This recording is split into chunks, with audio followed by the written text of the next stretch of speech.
And welcome back to Jeff Koinange live at the Intercontinental Hotel. What a Thursday. When we talk about inspiration, the name Billy Konchellah has to come up. Double world gold medalist. His record stands to this day. This was 28 years ago. What a champion. And what hell he went through, but came out smelling like roses. And he's still continuing the fight, this time with Athletics Kenya. He says it needs a major overhaul. It is true, Billy. I mean, it is time. Yeah. You know, we're talking in the break about our distance athletes, the 5,000, the 10,000. Yes. We're being slaughtered by the Ethiopians. Yes. But it's our own undoing. Yes, Jeff, it's definitely because it's what's happening now. There's too many road races in the AK calendar. And AK has the right, because AK is not it's just a management group. It isn't like a coaching group. It's a management. They manage athletics. And they're the ones who will be able to control this. The thing is, it's like, that's why everybody now wants to go to the marathons and all this. But after running so many road races, now you can become a millionaire running here in Kenya alone. You don't have to go outside. Correct. And the thing is, some of these guys who could have been the greatest 5,000 and 10,000 meters are really just going to run the marathon because of a quick buck.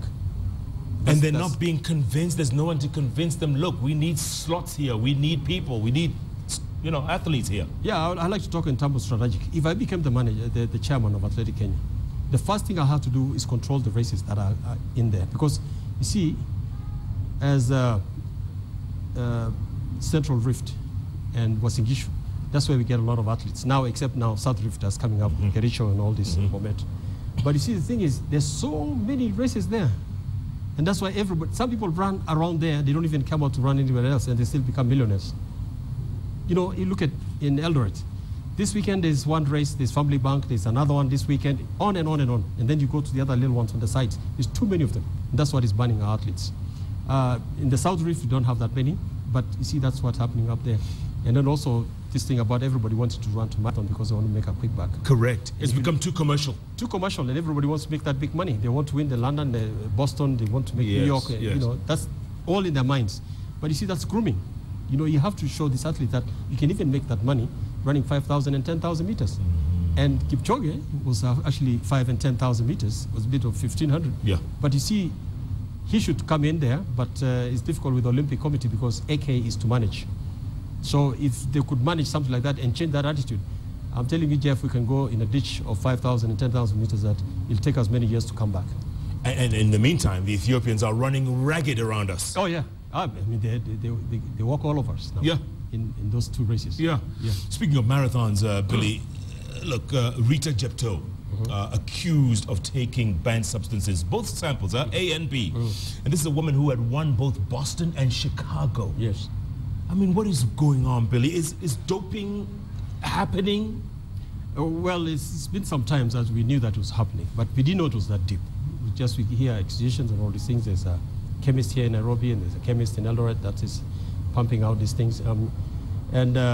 It's so sad because, you see, the thing is, it's like these athletes, some of them might not know what's going on. There was a guy, I mean, I cannot really get his name exactly, but I hear this is a guy from Europe. And he was a guru. He said that I'll give you whatever I'm giving you. He puts it in a cup.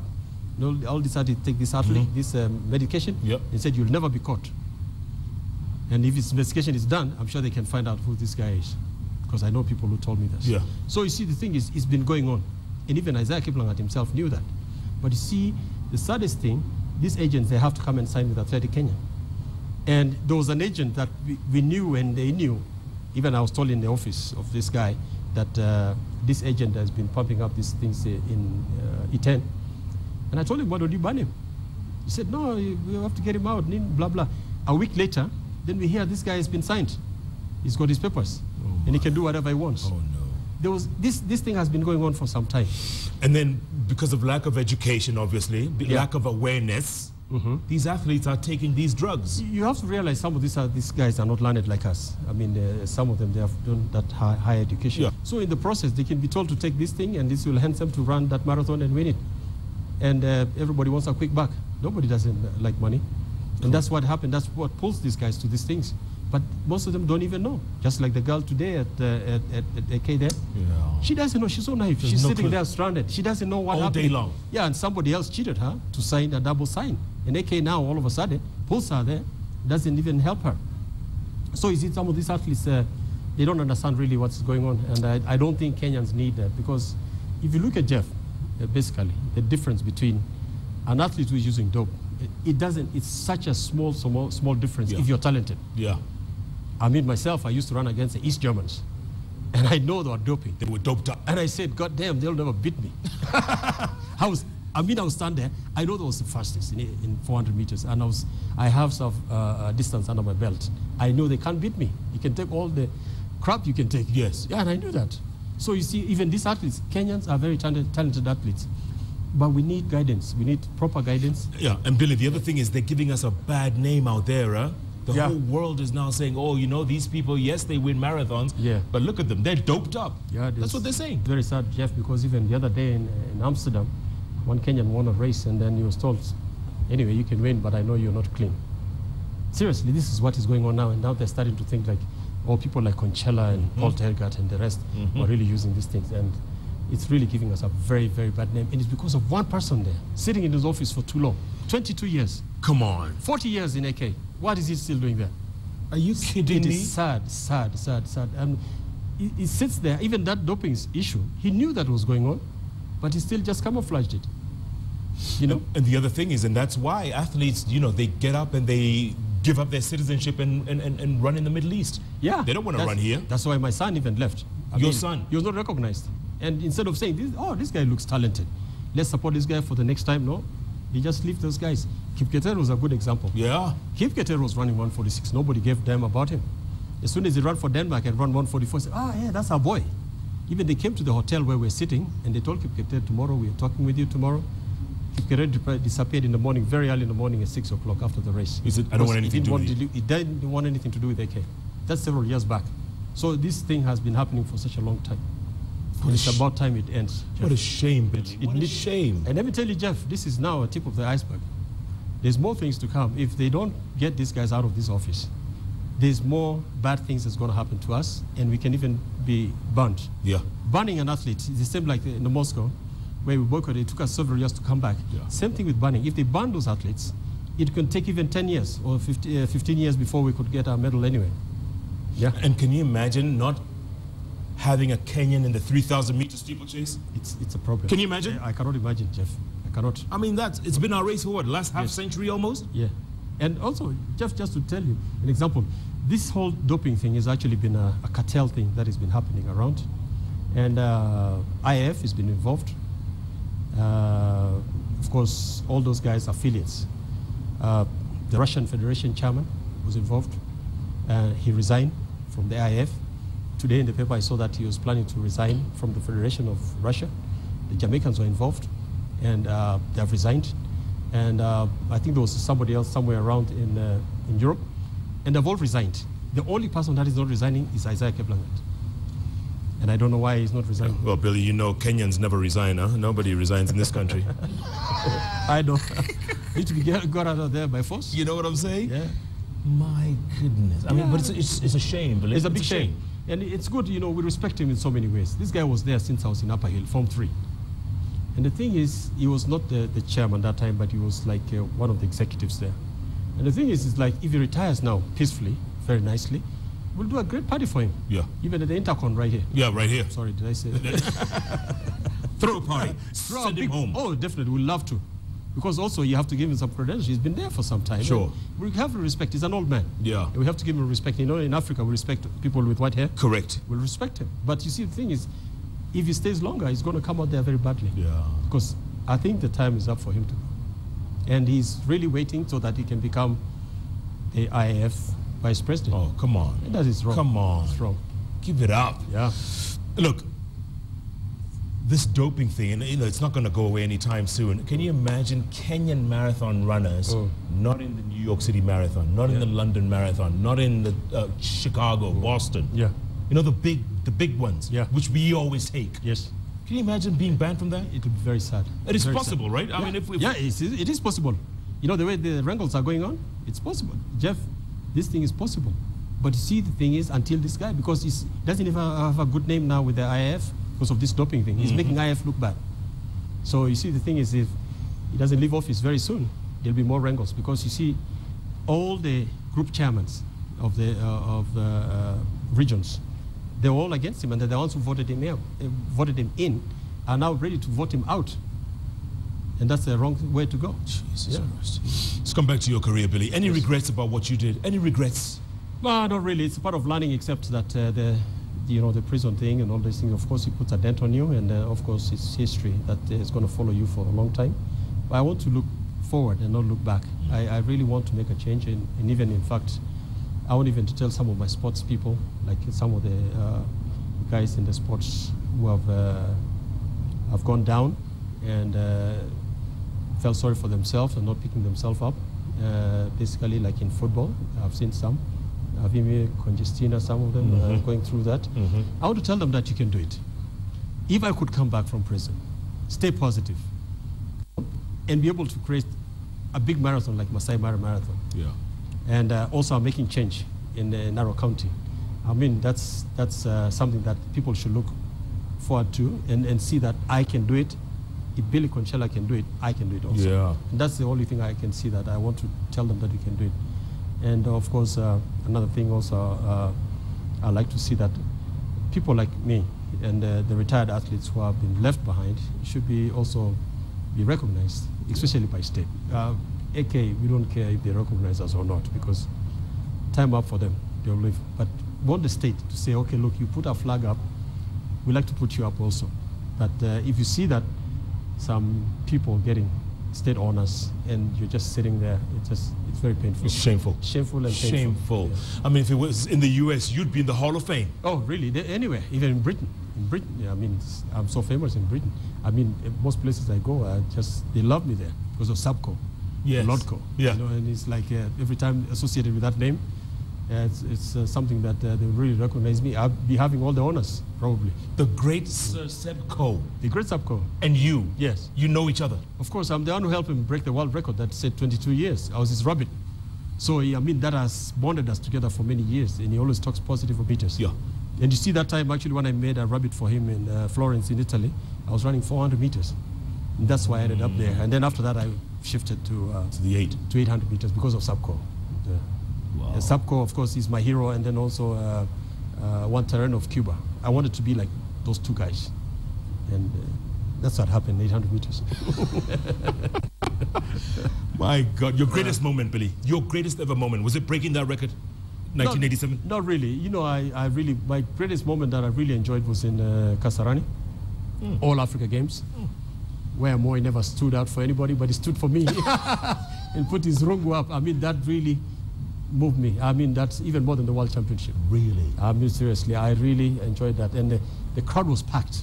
I mean, the whole stadium was packed. Yes. The whole Kasarani was packed, and it was awesome. I ran also a classic 800 meters, and it's still one of the moments that I really enjoyed when I saw Moi standing up and greeting me. I enjoyed that one. Yeah. Yes. Wow. Yeah. Wow. Yeah. And lowest moment, of course? Our lowest moment is in prison. Yeah. And of course, it's a mistake, but we all do. And when you're a man, sometimes you have to go through those things. And it's something that I don't want it to pull me back. But there was a great thing came out of it. I became very religious, which I wasn't. I read the Bible.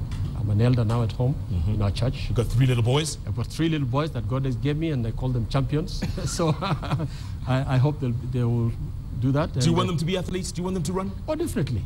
It's a great thing. Let me tell you, Jeff, there was a time I was in Scotland, and there was a guy who was a dentist. He said, Billy, you know, you have the greatest job in the world. Can you imagine a dentist? I'm looking at people's mouth the whole day.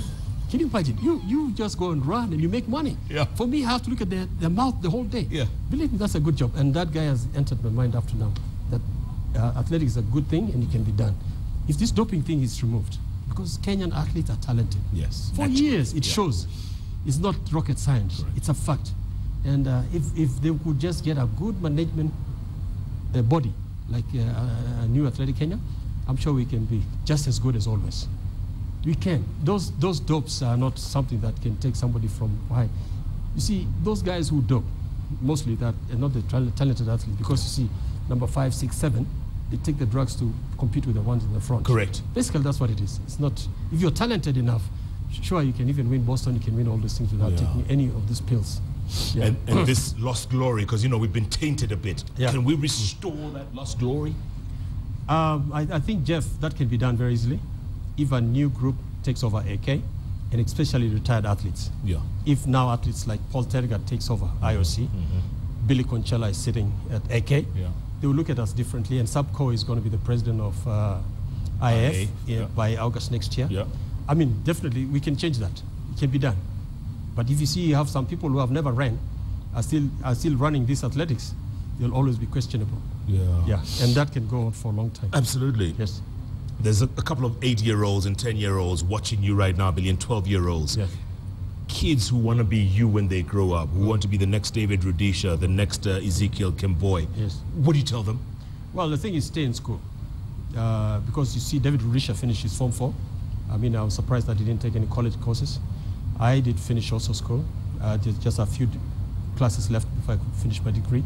Because you see, and Paul Arang did, and Henry Rono went, Koech, Paul Koech, I mean, not Paul Koech. I mean, many people have learned, they've studied. And if you study and combine education with athletics, it can be done, and it's a beautiful way. When I was running for college in athletics in the US, it was so beautiful. And you get both, because you see, you think differently. And that's why it lasted long. My period of years of running lasted long because I had an education. I think if I didn't have, I would have come quickly, bought a tractor, and went and started farming. Correct. And maybe I would have disappeared there with maybe some changa there or something. Correct. But because of education, it keeps you thinking differently. Yes. So stay in school? Stay in school and train, and you can do both. I did it, many others did it before me and after me. Yeah. Yes, it can be done. Looking around, and you're in Narrow County at AK, do you see little Billy Konchellahs coming up? Are they there? Great talent in Narrow County. It's awesome. And the thing is, it's like, of course, you've had a few things that is happening in the county, a few wrangles out there. But I'm sure soon they'll be smoothed out, and we'll be able to work with the governor and be able to create more of Billy Konchellahs out there. And I talk also with a university now called the Masai Mara University, and we want to work on a program where we'll be able to associate with America, so that we have connection with that. And we're working on the stadiums. We'll have probably 2 tartan tracks in Narrow County. The stadium is now underway. It's a government project, 400 million of it, and it's going to look good. The Narok University also, we're going to put a tartan. We're supposed to have done also one in Kilgore, it's the David Rudisha one, but due to some complications of the land, the title of the land that Rudisha donated to us has been having a bit of problems, but that also will be smoothed out, I think, in a few months later. Yes. So we definitely will have some Billy Konchellahs coming out. Kilgore is a great place for 800 meters. And why is it the climate? Is it the diet? Is it what is it, Billy? It's a Rift Valley, and of course the diet and the lifestyle. Because you see also, if you look at the landscape, it's not very hilly, and it's not also very low. The altitude is quite great. It's not too high and not too low. And I think it's just the landscape that produces that kind of thing. And the people produced there are just like super athletes, especially for middle distance. We're not been able to break up in the long distance yet, but I think we leave that to the E10. Finally, Billy, finally now. What's the one thing about you that made you not give up? What was the thing that kept you going? Oh, it's just the spirit of the person. You know, you have that feeling that you'll always, like for me, when they put me there, I knew I was innocent. And I knew that I can always come back and be something, because I knew I'll get over this thing. So you see the power in the person inside himself. You have to believe inside yourself that you're good. I like the saying by Michael Jackson, you know, the man in the mirror. Start with the man in the mirror, and I see when I look at myself, I know I'm still Billy Konchellah. I tell myself that. And who was Billy Konchellah? Was somebody who went until he won the world. If humans try to put false things on me, it's not going to take it. And thanks to the Bible pulled me out of that. Seriously. And on your epitaph, what would you want to be written, Billy? Well, I would like to be seen as a person who broke the 800 meters and brought it to Africa, And of course, now the Africans believe that they can run 800. Before me, nobody believed that they could win a world title. Yeah. There were some runners, but they never reached that high level. And I retained it for some time. And I remember because most of Kenyans who are running 400 meters started moving to 800 meters. You see, that's the kind of thing that when you are a role model, you can be able to change people. And through that, and I think I did change that, and I would like to remember that. I like also to remember that I'm a Christian, a good family man, and a humble guy who can deal with guys on the street, in the top. I can be all those. Across the board. I like that, yeah. I enjoy people. Yeah. I love people. Well done. Yes. Billy Konchellah. Thanks, my brother. Good luck with the AK pursuit, man. Oh, thank you. We're behind you all the way. Great. And remember your promise. Yes. Henry Ronald. Yep. On the bench. If it happens, I'll do it. Right here, on the bench. Appreciate it, man. Thank you, brother. Well done. Thank you. True champion. Cheers. Greatest 800-meter champion this country has ever produced. Take it from me. The name Billy Konchellah will forever be in the annals of this country's history. Somebody out there give him a national honor, please. Billy, you can take mine, man. You know, after what you said, you can have mine, man. Goodness. I know they listen, then give me one. What a man, what a champion, what a legend. That's what Inspiration Thursday is all about. Billy Konchellah up there with the best of the best of the best. Next week, new week, new topic, new guest, new themes, same place, same time. Make sure you catch us Wednesdays and Thursdays, 10 p.m. live right here on Kenya's television network, KGN. Thanks so much for watching. Good night. Good luck. Thanks, yeah. Thank you. Thank you, brother. Well done. Thank you very much.